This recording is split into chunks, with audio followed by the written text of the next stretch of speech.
Hi అండి, నమస్తే. Welcome back to cute jelly channel. ఈరోజు మనం స్ట్రీట్ స్టైల్ బండి మీద అమ్మే మీల్ మేకర్ పకోడీ అనేది చేసి చూపించబోతున్నాను. మనం చాలా మటుకు ఆనియన్ పకోడీ, ఇలా ఆకుకూరల పకోడీ వీటన్ని టేస్ట్ చేసింటాం. కానీ ఈ మీల్ మేకర్ పకోడీని చాలా రేర్గా చేస్తారు బండి మీద. కానీ టేస్ట్ మాత్రం చాలా సూపర్గా ఉంటుందండి. మీరు ఒక్కసారి తిన్నారంటే మళ్ళీ విడిచిపెట్టరు, మళ్ళీ చేసుకొని మరీ తింటారు. అంత టేస్టీగా ఉంటుంది. ఈ వీడియోని మనం ఇప్పుడు స్టార్ట్ చేద్దాం. ముందుగా నేను ఒక బౌల్ తీసుకొని ఇందులో వాటర్ పెట్టాను. వాటర్ అనేది మనకి ఇలా బాగా రోలింగ్ బాయిల్ అవుతూ ఉండాలి. చూడండి, బుడగలు మాదిరిగా వస్తుంది కదా. ఫస్ట్ ఇలా వాటర్ని రోలింగ్ బాయిల్ చేసుకోవాలి మనం. ఈ విధంగా వాటర్ రోలింగ్ బాయిల్ అయ్యేలోపు నేను వచ్చేసి 1 కప్ మీల్ మేకర్ తీసుకున్నాను. ఈ మీల్ మేకర్ కూడా ఈ సైజులో, అంటే చిన్నవిగా ఉండాలి. ఇలా మరీ పెద్దవిగా ఉంటే మీరు వాటిని కాస్త బ్రేక్ చేసుకోండి. చిన్నవి అయితే టేస్ట్ చాలా బాగుంటుంది. ఈ 1 కప్ మీల్ మేకర్ని ఈ విధంగా వేడి వాటర్లో వేసేసుకోవాలి. ఇప్పుడు మనం స్టవ్ ఆఫ్ చేసేసుకోవాలి. వీటిని కాస్త ఇలా ప్రెస్ చేసుకోవాలి వాటర్లో వేసి. ఇవి మనకి బాగా మెత్తబడతాయి అన్నమాట. ఈ వేడి నీళ్ళలో హాట్ వాటర్లో వేసి మనం బాగా ఒక 10 నిమిషాల పాటు అలాగే వదిలేసేయాలి. ఈలోపు మనకి ఇవి వాటర్ని అంతా పీల్చేసుకొని బాగా మెత్తబడతాయి. ఒక 10 మినిట్స్ సరిపోతుందండి. 10 మినిట్స్ లోపు మనకి ఇవి రెడీ అవుతాయి. ఈ విధంగా మనం ఒక 10 నిమిషాలు నానబెట్టుకునేసరికి చూడండి, వీటి సైజ్ అనేది డబల్గా వచ్చింది కదా. ఇవి వాటర్ని బాగా పీల్చేసుకొని ఉంటాయన్నమాట. ఈ విధంగా మనం వాటర్ని అంతా స్క్వీజ్ చేసుకోవాలి, అంటే పిండేసుకోవాలి వీలైనంత బాగా. ఇప్పుడు మనం వాటర్ పిండేసిన మీల్ మేకర్ని వేరొక బౌల్లోకి యాడ్ చేసుకోవాలి. చూడండి, ఈ విధంగా మనకు చక్కగా మీల్ మేకర్ అనేది బాగా మెత్తబడిపోయింది. ఒక 10 మినిట్స్ కంటే ఎక్కువ టైం అయితే హాట్ వాటర్లో పెట్టొద్దండి. మరి ముద్దగా అయిపోయి చాలా మెత్తగా అయిపోతాయి. మనకి పకోడీ అనేది అంత క్రిస్పీగా రాదు. అందుకోసం ఒక 10 మినిట్స్ చాలు, చక్కగా మనకి మెత్తబడి ఉంటాయి. ఈ విధంగా మీల్ మేకర్ని వాటర్ అంతా తీసేసిన తర్వాత ఇందులోకి 1 స్పూన్ ఉప్పు, 1 పావు స్పూన్ పసుపు, 1 స్పూన్ కారం, 1 పావు స్పూన్ ధనియా పౌడర్, 1 పావు స్పూన్ గరం మసాలా, 1 చిటికెడు వేయించి పొడి చేసిన జీలకర్ర పొడి,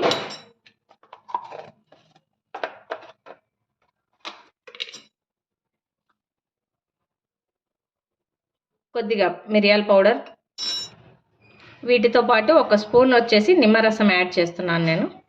1 స్పూన్ నిమ్మరసం కూడా వేసి ఫస్ట్ బాగా ఈ మసాలాలన్నింటినీ మీల్ మేకర్కి పట్టేలాగా చేత్తోనే బాగా ఇలా బాగా ఒత్తుతూ కలుపుతూ చేత్తో బాగా పిసుకుంటూ బాగా కలుపుకోవాలి. బాగా ఇలా స్మాష్ చేసినట్లుగా ఎంత వీలైతే అంత బాగా పట్టించేసేయండి. ఈ విధంగా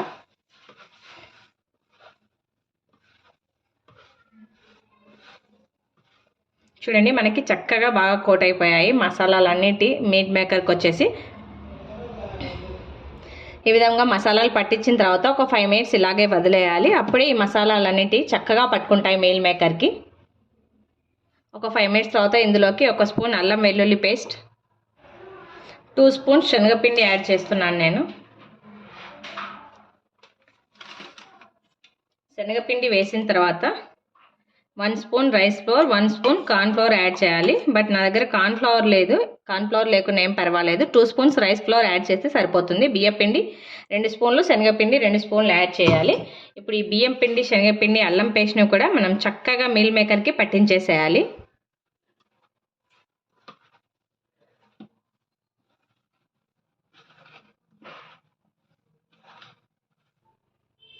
చూడండి, ఈ విధంగా మనకి ఇది పౌడర్ లాగానే ఉంటుంది కదా. కాస్త కొద్దిగా వాటర్ వేసుకుంటూ మనం చక్కగా మిక్స్ చేసుకోవాలి.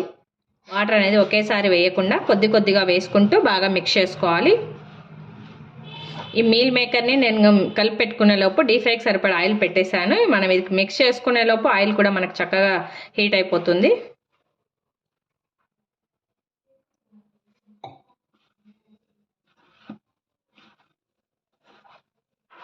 చూడండి, మనం ఈ విధంగా బాగా కలుపుకున్నాం కదా. మనకు బండి మీద అయితే వాళ్ళు కాస్త రెడ్ ఫుడ్ కలర్ అనేది యాడ్ చేస్తారు.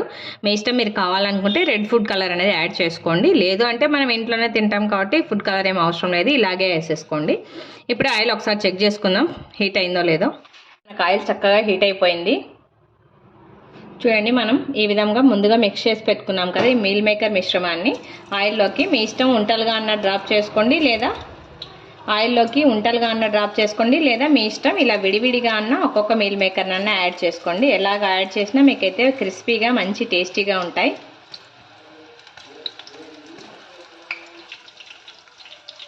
చూడండి, ఈ విధంగా చక్కగా ఒక సైడ్ ఫ్రై అయ్యాయి కదా, ఇంకో సైడ్ కూడా మనం టర్న్ చేసుకొని బాగా క్రిస్పీగా వచ్చేదాకా ఫ్రై చేసుకోవాలి.